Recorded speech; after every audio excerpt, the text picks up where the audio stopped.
want to start a session with a short recording of my teacher, the Rav. So you can pay attention to the screen, please. This entire aspect of Yaakov and Esav, the war, supposedly they were going to fight with each other. Is this a war, a physical war? Says the Zohar, no. That's not even the battle. You see, because the battle that's going on between Yaakov and Esav is the battle that each and every single individual goes through each and every single day of his life. The battles of uncertainty, the battles of not knowing what to do, the battles with his wife. This is the kind of battle that everyone is going to be faced with throughout his entire life. Now I can see maybe this is getting interesting. Now maybe even the Bible will tell me how I can win the war. Which war? My war. How can I deal with everybody else and win that war? If we can understand the Torah from that perspective, then maybe it's going to become interesting. So while the biblical portion, the literal story, talks about a war between two brothers, Jacob and Esau, Yaakov and Esav, we talk about in a war that is taking place within each one of us. The Zohar in verse number 17 writes, אבל טוב נקלע ההוא דלהזיל ותריה דיצר הרע ולה יתגאה כלל. One who does not follow the evil inclination, one who doesn't follow their own negative, selfish desires, ולה יתגאה כלל ומאייך רוחה וליבי ורעותה לגבי קודשא בריחו. Not only not following the evil inclination or the negative selfish desires, but does not act with humility of spirit, of heart. וכדין ההוא יצר הרע מתהפך לעבד לו, דלה יכיל לשלטאה אלוהי, וההוא ברנש שליט אלוהי. כמה דעת אמר, ואתה תמשול בו. That desire, this drive, this what we call the evil inclination, the Zohar writes, becomes his servant, becomes a force that instead of directing the individual into a negative path and into negative outcomes, will become a force that will protect this individual and will guide this individual into the right path and into the most positive outcomes in his life. The Zohar is saying that not only that this evil inclination, this negative desire, does not control the individual, but on the contrary, the person controls it. As it's written, yet you may rule over him. When we realize that we don't talk this week about war that is external, and there is only one war that we should engage with, which is internal war, and this is one of the base of all the teachings of Kabbalah, that no matter what appears in my life, no matter what challenge appears in my process, whatever what negativity seemed to be there in front of me, this world is a reflection of something that exists inside of me. So I can keep living my life fighting external things, external people or situations, and not only that, I will not find myself shifting and changing my destiny, my reality, but it will be the opposite. I will find myself attracting the same issues, the same challenges, till I'm getting into a point of realizing the fight is never external. The war has to take place internally, inside of me. I do need to realize what is it that I need to fight, but the direction will be always inward, inside. This is what is being discussed here. On the level of the surface where we live, Esav absolutely came to destroy Yaakov. It so states. He came to destroy him. But Yaakov was already, as a general would do, prepare all of his logistics before the battle. And this is what he was doing. He was contemplating. He was looking inside, not outward. He was looking within. Was he b'shleimut? Was he complete? If he was complete, then he had nothing to fear. If he was complete, if he was not complete, then what does it mean he was not complete? It means that maybe negativity within him was more pronounced. There was more activity of negativity, of ratzon lekabel, of desire to receive, more so than desire to share. Then he'd have to worry. Then he would have to worry. But as long as he could look at himself and look in the mirror and say that as much as I have asked for myself, so have I also concentrated on sharing.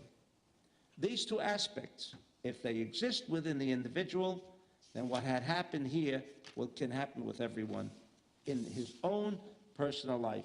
So states the Zohar. When we talk about Jacob, when we talk about Yaakov, we talk about one of the patriarchs. So as many of you have heard, there are special souls who came to this planet, to this world with special abilities. We call them the patriarchs, the ancient patriarchs. We refer to Abraham, Isaac, and Jacob. Each one of them represents different channel of energy. Different channel of energy. Jacob represents what we call the central column energy.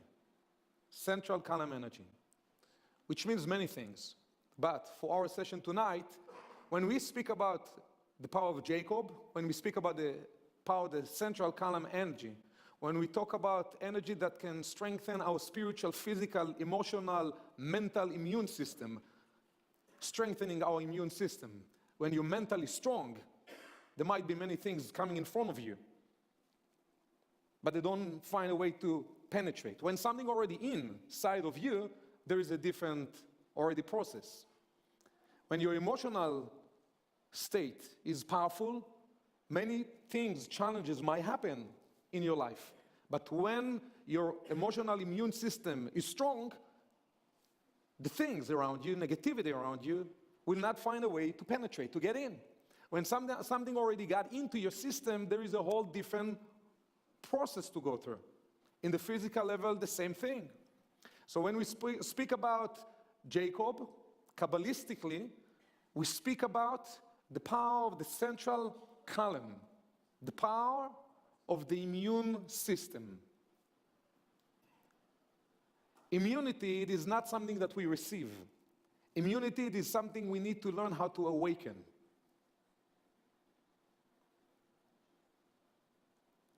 The central column will be all about finding your center. Finding your center, becoming more centered in your life. The key to overcome any negativity is finding your center. What is the power of any negative energy in life?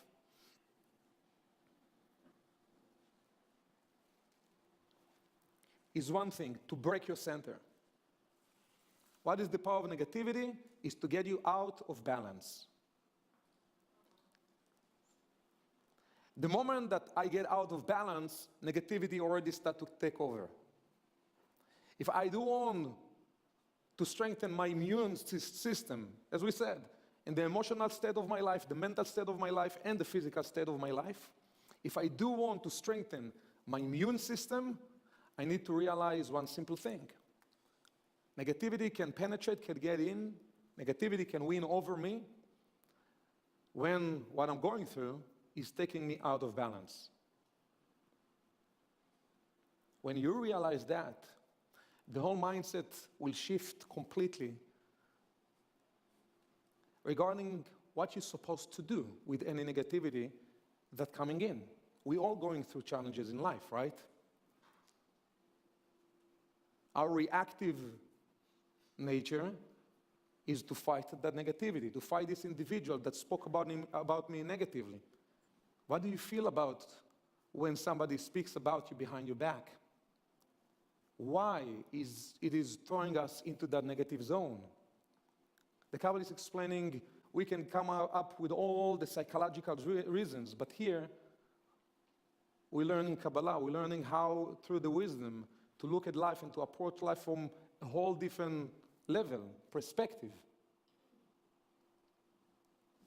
The reason why I feel so vulnerable when somebody speaks about me negatively and it brings me into this kind of a negative vibe and zone, and it's just because I lost my center.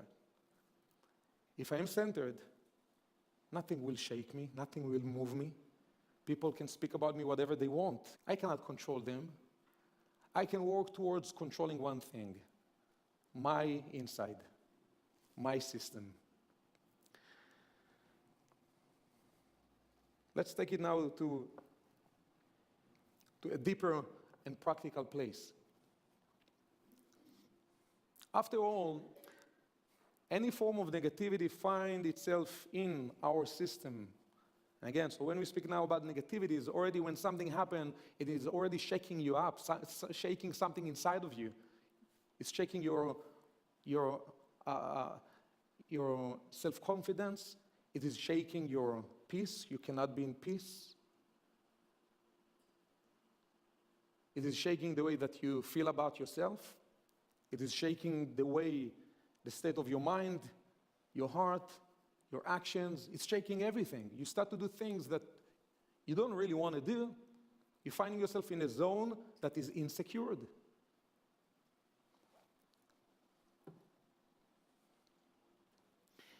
When the Kabbalists break down what are the things that as humans we chasing after, that when we have them we feel good, when we don't have them it does shake up our world. The Kabbalists break it down to 4 things. We all want to feel wise. We don't like to feel stupid.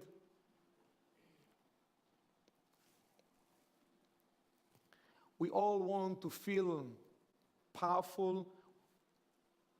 We're having the strength. We all want to feel like heroes. When something makes me feel weak, it will shake up my world. We don't like to feel weak. We all like to feel respected. So if I feel disrespect from someone, from people, it will shake up my world. And for some reason that hopefully we will understand soon, the Kabbalists framed the 4th thing is wealth. We all want to feel wealthy. And we will understand what does it mean in the spiritual level. But we don't want to feel poor. We're afraid of feeling poor. We're afraid of feeling weak. We're afraid of feeling disrespected. And we're afraid of feeling stupid. So when I do feel all of those things, I feel powerful, I feel the strength in me, and when I feel the opposite, it will shake up all my world and will get me into a place of confusion and losing my power. If you take a moment and just think what makes you feel wise, what makes you feel respected, what makes you feel all of those things, what are the things that kind of taking it away from you? Think about one of those moments and ask yourself, what brought this feeling to my system? What was the reason that I felt that good about myself? And if you think when you didn't have it, ask yourself, what was the reason that you felt not so good about yourself? There is a great Kabbalist who lived 250 years ago, Maharal of Prague. He writes, כל אותם מעלות, all the things that we strive for, all those 4 things that we speak about, אינם נחשבים מעלה, are not considered achieved, are not considered ours, כי כאשר הם באדם עצמו, unless they become part of your essence, unless they become part of who you are, שכל המעלות שראוי שיהיו נמצאים מצד עצמו, של בעל המידה ולא מצד הזולת. That the one who truly owns those things that we all strive for, it is because the individual achieved a place, a level, that wealth and respect and wisdom and strength became part of who they are. ולא מצד הזולת. And not coming from people and because of people. So, the Kabbalah is saying that when I do feel respected, wise, and so on, because of any external reason, it doesn't matter what I feel, it will be temporary. I don't truly own it. It's not part of who I am and my essence. I feel it because of the way people defining me and looking at me. And if tomorrow somebody will define me differently, will look at me differently, I will not feel that same feeling. I will not feel wise. I will not feel strong. I will not feel all of those feelings.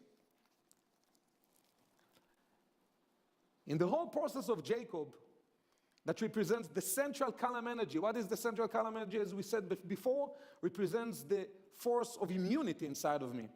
That I'm building my power from within. I'm building myself in life in a direction of being less affected by the way people defining who I am. So if somebody would look at you, and because of what they see, they would say, this individual is very successful, is very powerful, is very wise. And this, what will make you feel wise and successful, you have a long way to go in your process to strengthen your immune system, to get into terms with yourself, that you don't need anyone to define who you are. And through your process, it will take 22 years like Jacob, or it will take 5 years, or might take 5 lifetimes. But what time is about? Time can go like this without me progressing in the project my soul came to do in this world. Finding my center. This is what this week about. Reminding each one of us, our goal it is to find our center, because the moment you find your center, no one can take you out of it. You will be immune. So before I share with you the pathway the Kabbalists provide in order to work on this kind of immunity, of realizing where the strength is supposed to come from, I want you to take just 2 minutes and share in your own words the main thing that you understood from everything we spoke about till this moment. Share it with a friend sitting next to you. Okay? Please, 2 minutes.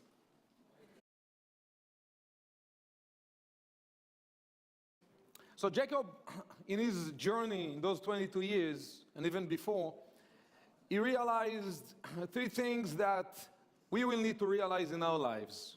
He realized, first of all, that whatever negativity he faced in his process, that negativity never started in the physical way that it appeared.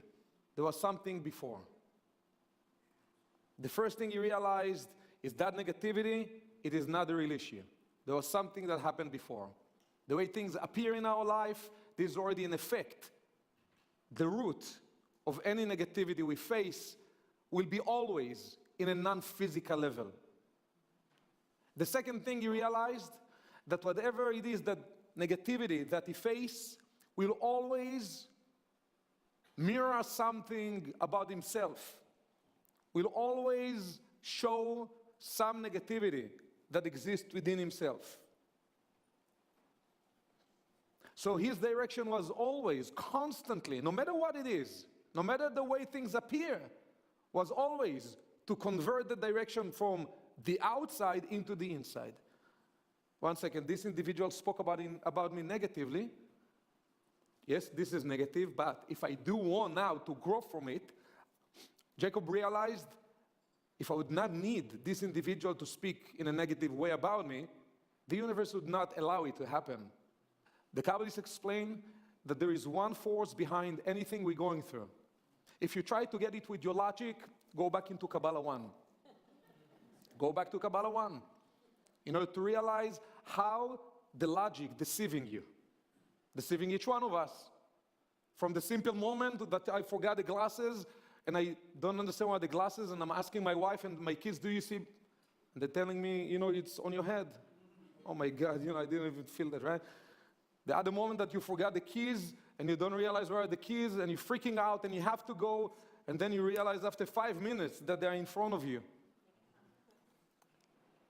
What will it take for each one of us to realize how much this logic and this brain deceiving us so often in life? So that moment when I feel negativity comes in front of me, Jacob realized right away, if I do truly want to face and to overcome that negativity, I have to see what this negativity reflects over me. He realized what the other guy didn't realize. When he came back from the field and was preparing to go to a date and was organizing himself and getting dressed and looking at the mirror, and then he realized the mirror is dirty and he tried to clean the mirror and couldn't. So he called his other friend. He's asking, can you help me here? This dirt in the mirror, I cannot remove it, so I cannot see myself clear. And his friend is looking at him saying, it's stupid. It's not on the mirror, you have some dirt on your skin. Clean it here. Oh, the mirror got cleaned. Any negativity I see in front of me will point over some aspect of negative energy within myself. Do I really want to deal with it?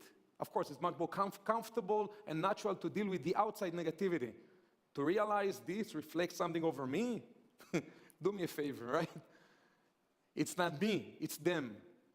Jacob realized there are no them. There is his relationship with the divinity, with the energy of this universe that tries to show him constantly what does he need to change about himself. The moment that you're going through the change, you don't need that negativity in your life anymore. The third thing that he realized is that the entire process is to help him to connect in a deeper way with humility. With humility. If you think what I'm going through in some way is there to teach me humility, you'll play the game of life in a whole different way. So he said 4 things according to the wisdom of Kabbalah that naturally we're striving for. So let's understand how it works. Do we agree that we all want and desire to feel wise? We don't like to feel stupid? Yes? So there is a question, right? The Kabbalah is asking, this is from the ancient writings. Ezehu Chacham? Who is the true wise individual? Who is the true wise individual? And there is an answer the Kabbalists give. You don't have to accept it, by the way. Who is the truly wise individual? Halomed mikol adam. The one who is open to learn from anyone. This is the answer that the Kabbalists give. There could be probably a billion ways to answer this question, right? Who is a true wise individual? The Kabbalists came up with one answer. The one who is capable to learn from anyone. when the pride is in the heart, we will not be able to learn from anyone. There will be certain people that we appreciate and we're looking up to, right? And I'm learning only from this individual. While the most simple individual in your life might be the one that gives me you constantly messages. But if you'd be able to listen, you'd be able to learn things that you cannot learn in any session, in any class with any spiritual individual teacher. So if my desire is to grow to become a wise individual, instead of striving to become wise, what do I need to strive for? To learn from anyone, right? So that's fine. So you know you don't like to feel stupid. Nobody likes to feel stupid. But you truly want to build energy of wisdom internally inside of you? The Kabbalah is giving you, us, one direction. Instead of now striving to feel wise, strive to become an individual that is capable to learn from anyone. Ezeu Gibor, who is a true hero, who is a true powerful individual, strong individual. Akovesh et Yitzro, a true hero, a true individual that is strong, is the one that is capable to control his own desires. His own desires. You know, when you look at any movie, right, that there is kind of a hero, the hero is not just an individual that did something great. Hero always, in the movies, and maybe it's not only in movies, is someone that not only done something great for other people, but even was willing to sacrifice something about their own needs. The Kabbalah is explaining that the natural tendency, natural desires of any of us is to fulfill our own needs. Ezeu Gibor, who is a true hero, true power is when I'm finding the ability to overcome my own desires. Because the natural tendency of our desires is to fulfill our own selfish needs. The moment that I'm capable to overcome, the moment that I strive to be an individual who is overcoming the chase to fulfill my own needs, and as the Rav mentioned, start to find the balance between giving and receiving. I do need to do things in order to fulfill my needs, no? Yes. But where is the balance? If my life 90% is a chase after fulfilling my own needs, physically, emotionally, mentally, to fulfill all those needs of what I really want and strive for in my life, life will be just a tiring process. I'll not be able really to find what I'm looking for. There has to be a balance, a balance. Ezeu Gibor, who is a true, powerful individual, Akovesh et Yitzro, the one that is building themselves and striving. Again, none of us is there, but striving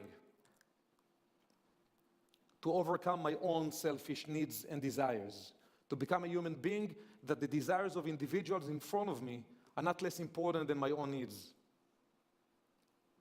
The third, Ezeu Ashir, who is a true wealthy individual. Of course, you know, for most of the world, wealthy individual is obvious. The one who has this amount of money in their account, right? But how many people that are having big amount of money in their account, but internally they are completely empty? Somebody that has the money in their account and they are not empty, they filled up with something that is not the money who makes them who they are. So the Kabbalists ask, who is a truly wealthy individual? Obviously, the Kabbalists don't talk about just the physical wealth. Asameach bechelko. The one who is happy with his portion.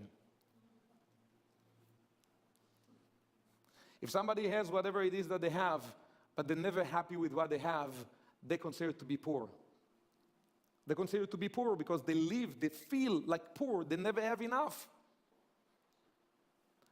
The one that strive to recognize what they have in their lives, and they're happy with what they have, not from a place of compromising of what they are capable to have in their lives. No, there is a way to find a central column. If you truly want to have more, find a way, first of all, to access and to connect with the blessings that you currently have. If we operate from a place of constant lack, I don't have enough, I don't have enough, it doesn't matter how much I have, I don't have enough, I don't have enough, I don't have enough. It doesn't matter what I have, I'll never be happy. Never be happy. Nothing will make me feel wealthy. Nothing. But the moment that the individuals start to strive to connect with what the Kabbalists explain, being a wealthy individual is get yourself to learn how to be happy with your portion. And then realize that your portion today is just a pathway for expansion. This is not just about, I'm settling, this is what I have and I'm happy and that's it. No. But if you do want more, first of all, get to be connected and happy with what you have. Otherwise, it doesn't matter what you're going to gain. It will not make you feel wealthy, will not make you feel that you have, will not make you feel happy. So for Jacob, he came from nothing. He had nothing. He went out of the place of Lavan with tremendous amount of physical wealth. It did not change who he is. Nothing changed about him. He didn't feel more or less about himself by having or not having. And the fourth, Ezehu Mechubad, who is a true respected individual, and we all want to be respected. We all want to feel respected. And we can come with kind of slogans in the spiritual level, it's just ego, right? How can it help me? If I want to feel respected, and you tell me it's just your ego, so I would ask you, so what do you expect me to feel? To desire to feel unrespected? Of course we want to feel respected. This is part of the nature. This is part of the energy and the desires that were imbued inside of our essence. We want to feel respected. No problem with that. How do you get it? Because if you don't know how to get it, you will be constantly frustrated. So the sage is asking, how do you get to be respected? Ezehu Mechubad, who is the one that is truly respected? המכבד את הבריות, the one who knows how to respect others. If I don't grow myself to know how to respect other people in a true way, not just the behavior to be polite, to respect the energy inside of people around me, I will never feel respected. The universe will constantly throw somebody into my movie that will disrespect me. And I will feel, oh my God, oh my God, after everything I've done for them, such a chutzpah, right? This is not the conversation. The conversation is what is the work the universe is providing me in that moment, right? Because that moment when somebody showed disrespect, there is one thing Jacob understood. There is still work for him to grow the respect he has internally towards other people. If I have and grow, if I do grow the energy of respect I have towards people, when somebody will come with that energy of disrespecting me, again, I will be so immune because the energy of respect becomes part of my essence, of who I am. It's not because I got it from somebody so I feel it. No, constantly work on it, to build it inside, constantly to give it to people. Then you grow the energy from the inside. It's not dependent. No longer dependent on anyone and anything that will happen. People will show disrespect, it will not move anything inside of you because you know who you are. You build the energy from within. Ezehu Mechubad, who is the one that truly respected, the one that grow himself and strive to become a human being, that have the ability to respect others. This is the four things. It says about Jacob, 22 years. This is what he grew into. It wasn't just 22 years and he went with wealth and so many blessings and blah, blah, blah, because he was a great guy. It was a constant work and continued after those 22 years. But this is energy that we can all awaken in this week. To look internally, to think how do we start to strive for the things that will truly give us what we're looking for. I do want to feel respected, I do want to feel wealthy, I do want to feel wise, and I do want to feel strong. This week there is the energy to allow me to understand how to start to build that energy from within and to find my center, to awaken this immune, spiritual, emotional, mental power inside of me. That when things and challenges and what seemed to be negative comes on our ways, no longer shaking your world. You're so powerful from inside of you that this power already defeats that negativity before even you meet it.